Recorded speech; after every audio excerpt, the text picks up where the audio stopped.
two Just Stop Oil protesters stop play. You probably saw it at the World Snooker Championship last night. It's been covered by every news outlet. A man jumped in the table at the Crucible before throwing orange dye over the cloth, and then a woman tried to do the same on the opposite table. She was stopped.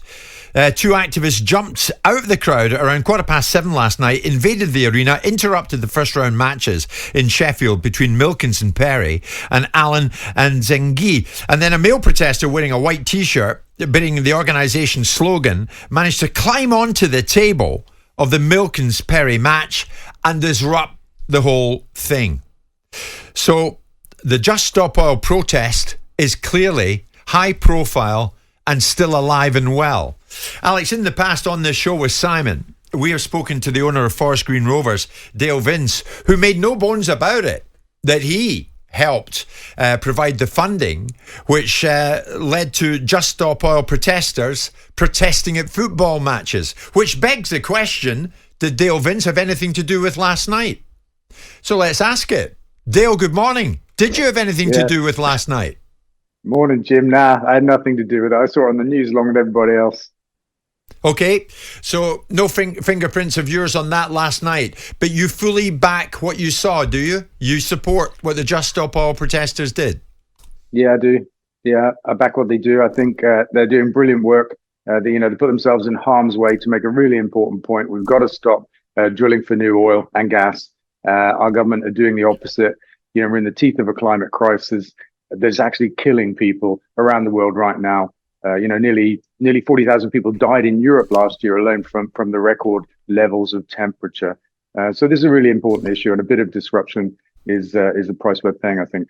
But Alex is going to come in a second. Dale, you and I both know it. Anyone watching the snooker last night, anybody there, any of the millions watching it on television, as soon as those protesters did what they did, you know what happens. There's a huge sigh around the country as everybody said, oh, no, not them again. Yeah, I understand. Nobody wants disruption, but it's funny, isn't it? It's the smallest of disruptions compared to what the climate crisis is doing. It's making people homeless. It's causing mass migrations from areas of the planet that are becoming unlivable. It's killing people. It's harming people's lives and livelihoods. And a bit of inconvenience at sporting events, we throw our hands up in horror. Dale, aren't there better ways, though? We had this debate on the programme last week leading up to the Grand National. We had one of those activists in the studio suggesting they were going to try and sabotage the big race. And I put it to him, aren't you in danger of losing more public sympathy than you're gaining? You call it minor disruption to people who've bought tickets to go and watch the Crucible, to the people who've planned their day around watching on television. It's not minor disruption for them. In some ways, I just don't know what they're looking to achieve. Surely there are better ways to make their point and make your point. Yeah, I'm not sure there are, because, the science on the climate crisis is clear. The fact that we need to stop burning fossil fuels, let alone exploring for new sources of them, is also clear. We've got zero carbon targets in our country, as a lot of countries around the world have got. But what we haven't got are policies to hit them. And there are a lot of people in our country who are very frustrated about that. What's that got to do with snooker? And at their wits' end, actually, and not sure what they can do now, other than disrupt life as it tries to go on as usual in the face of this climate crisis. But what's that got to do with snooker? It's got to do with everything. We're talking about life on this planet. But to be honest, though, Dale, people would travel from far and wide last night to go to the Crucible. They spend good money to get there. They're sitting there. They're watching what they came for. Should they have their evening totally disrupted? But you'll say, on the longer term, Jim, this really is meaningful. I accept that it is. But innocent individuals going about their business, peace-loving people, are being disrupted. Yep, I agree.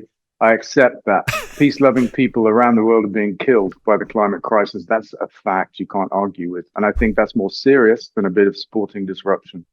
But as someone who works in sport, sorry, Jim, as somebody who works in sport, where does it sit with you that increasingly sporting events are becoming a tool to get across political messages? As somebody who owns a football club, is that right? Does that sit well with you? How does it sit with your colleagues in boardrooms that you come on national radio and back these people who are causing disruption at sporting events? It's not a political issue, Simon. This isn't sport being used for political ends. This is a life and death issue for everybody on this planet, and especially for future generations. What we do now will impact for the next 100 years. And how this sits with other people, I really don't care. That's my view. This is what I believe in. And we have to do much more than we're currently doing in our country. We're opening new coal mines and new gas and oil fields. We're expanding airports, and we have a massive road building program. All of this is in the opposite direction of what we need. Dale, be honest with me. Is that is that protest last night at the Crucible going to change anything? I think it will. I mean, it's got massive publicity, as you said at the top of your show. It's been covered by every news outlet. This issue won't go away. The government have to stop issuing new licenses for drilling in the North Sea. I get that, Dale. 12 to 18 months' time. Tell me what changes have been implemented since the protest started. Well, I think there's been a crackdown on protests, and that's just about the only thing the government. No, but it's made no difference to your cause, Dale. Well, I wouldn't say that, Jim, because the cause has publicity. We have an election in 12 to 18 months' time. We have the chance, actually, to change the leadership of our country. If Labour win, Just Stop Oil will no longer need to exist. But are you comfortable that, Dale, I know you're a politics. good and fair man. You're a good and fair man. Are you happy to be labelled as the chief executive, a fully paid up member of one of the most unpopular groups in the country this morning? I don't think they are necessarily one of the most unpopular groups in the country. What you're not hearing from are the people that support what they're doing. Have a listen to this, Dale. The president of Matchroom Sport, Barry Hearn, joined Breakfast earlier on. He gave his take on the disruption at the snooker. We already know it doesn't do their cause any good whatsoever. If anything, it's a negative reaction. So that's a deterrent in its own way, because in the end, people go, stop what? Who gives a monkey, So custodial sentences is my way, because you know me, Laura. I'm a zero tolerance type of guy. Someone breaks the rules. Okay, you want me to put you off it? I'll tell you what I'll do. I'm going to bang you up for 2 years, mate. Automatically. Let me see how many others that want to do it, because I'm going to bang them up for 2. And that's the first case. The next one's 5. Because I don't know how you stop these people, because their plan to promote their cause is fundamentally failing at the first stop. Dale, Barry Hearn is speaking for a lot of people listening to talkSPORT this lunchtime.